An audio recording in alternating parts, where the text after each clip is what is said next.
dentist appointment. And so let's begin at the top of page 1. And it seems like we're in a very dark scene where somebody's talking. Okay, what the?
It's called bottom of page 5, you've got to be kidding me, right? It's not just a shitting song, right? It's kidding me. So you're fighting this giant, super giant formation, basically. The more damage you do to this path, the harder it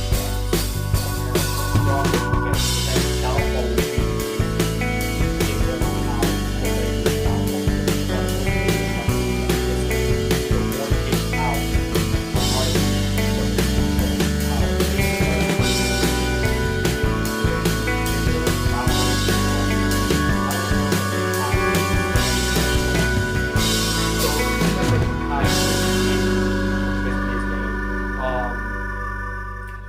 actually struck down and defeated, and they're trying to find out, okay, how the heck is he standing right in front of us, but he was just defeated? How is this even possible? Well, you remember clearly, Mayuri Kurotsuchi actually took Hitsugaya, took Kenpachi, or hashtag Kenny, of course. I said hashtag, really.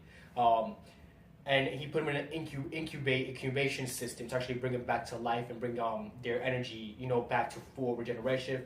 Turns out that after they healed completely, it seems like they've become a whole lot stronger, and these enemies no longer scare them in a sense. So they're kind of calm and can fool around. And he did the same thing with Captain Kushki, of course. He did the same thing with him. He put him in there, and it seems as if they're no longer afraid of these enemies. They're like, oh, whatever, let's just mess around with it. Let's laugh, let's do whatever the heck they want, let's hold hands, let's sing, whatever the heck is it we're gonna sing. So you see him reacting to the injury he hasn't cured, my right arm, and then he grows his right arm back, of course. I'm guessing using his energy, his reishi, to grow back a right arm. Knowing this guy that every time you cut something, he grows something else back. There you go. Has grown even stronger.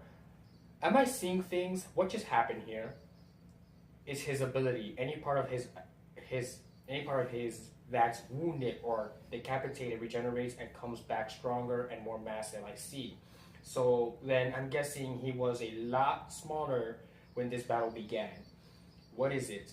If you have something you want to say, then say it. That's nothing.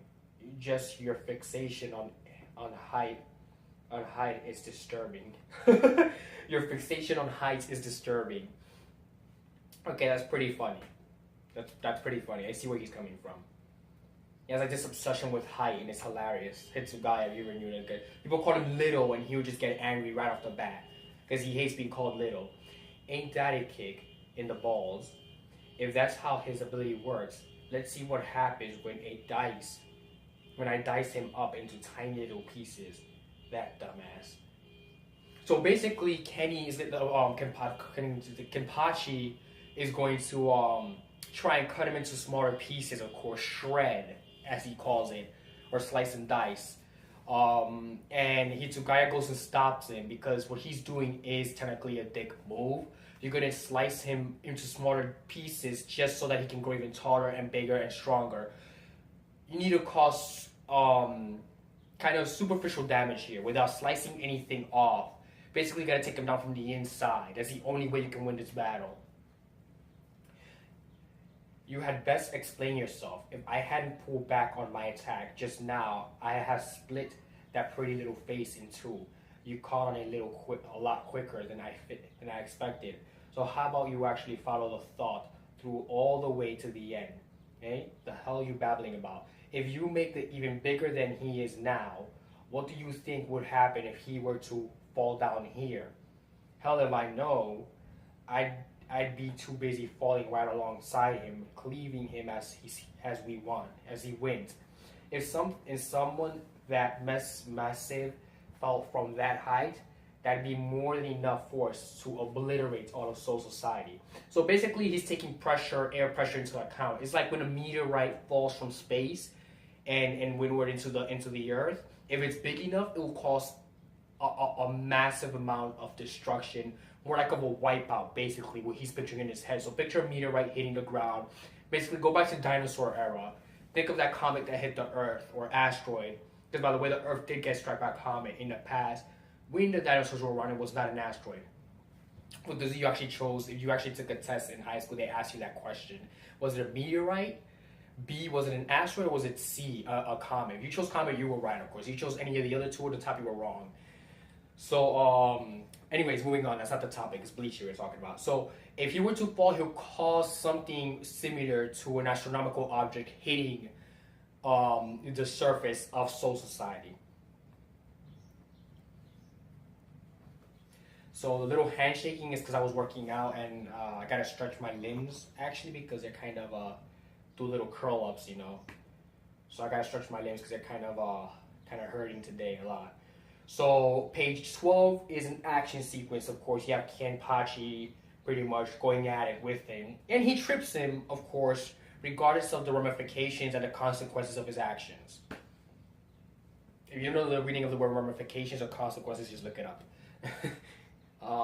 I didn't come here for a lecture. Size matters, and unless you're ready to go big, then go home. So for starters, I'm gonna see what the inside of his head looks like. So he's gonna pretty much perform a lobotomy on this poor guy. He's gonna be like, okay, so I wanna go in the inside of this guy. Remember the beginning, not just a while ago, I just said the clue to taking this guy down is from the inside. So it turns out they're gonna have to take him out from the inside to actually win this battle, because they continue to cause damage in the exterior part of his body. He would just continue to grow taller and taller, and that you don't want that, basically.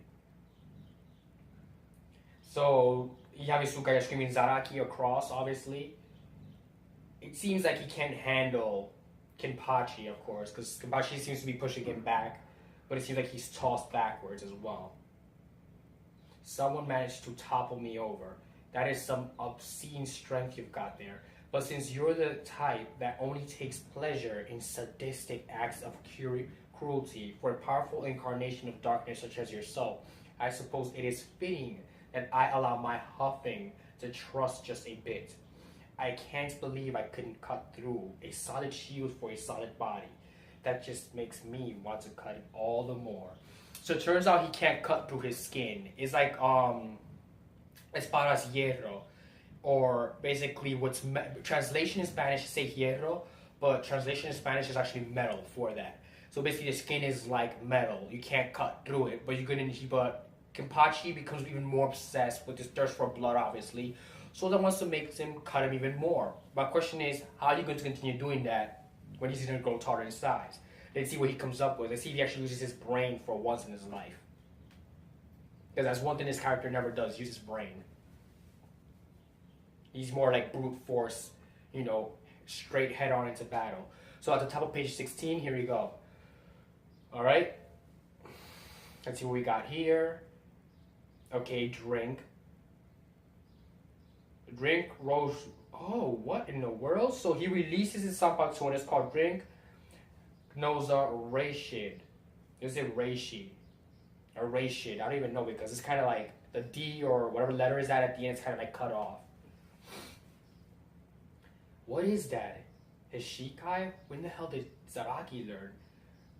Apparently he never learned how to release his sword, but now he does. So then our assumption that his katana was constantly in its released form was erroneous.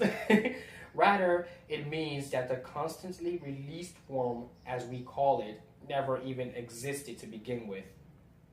So the sword, you see the katana, the form of the katana sword, when it's in katana form, everybody thought it was a Shikai and it was in a released state. It was not this entire time. It actually has a state above that one. It seems to turn into like a machete, giant machete of some sort, made to chop limbs off or something like that. Jeez. No, well, you have a gruesome captain, why not give him a gruesome weapon?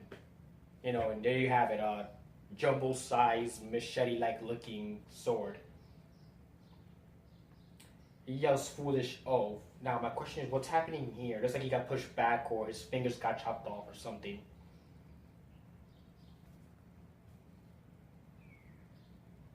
You've gone and nicked the blade of Hofnung. Might clashes with might. So that's the end of chapter 667, and might clashes with might will probably be the next, the name of the next chapter. So let me know what you thought about this chapter and this brute force battle of who's stronger, Kenpachi or the current Stern Rider they're fighting. Of course, don't be afraid to comment down below. If you're new to my channel, don't forget to subscribe, and of course, don't forget to follow me on Twitter as well. I have a whole lot of material coming out to you guys today, so please stay tuned. Of course, including video game updates, you know, because I do those as well. So thank you very much and have a safe day.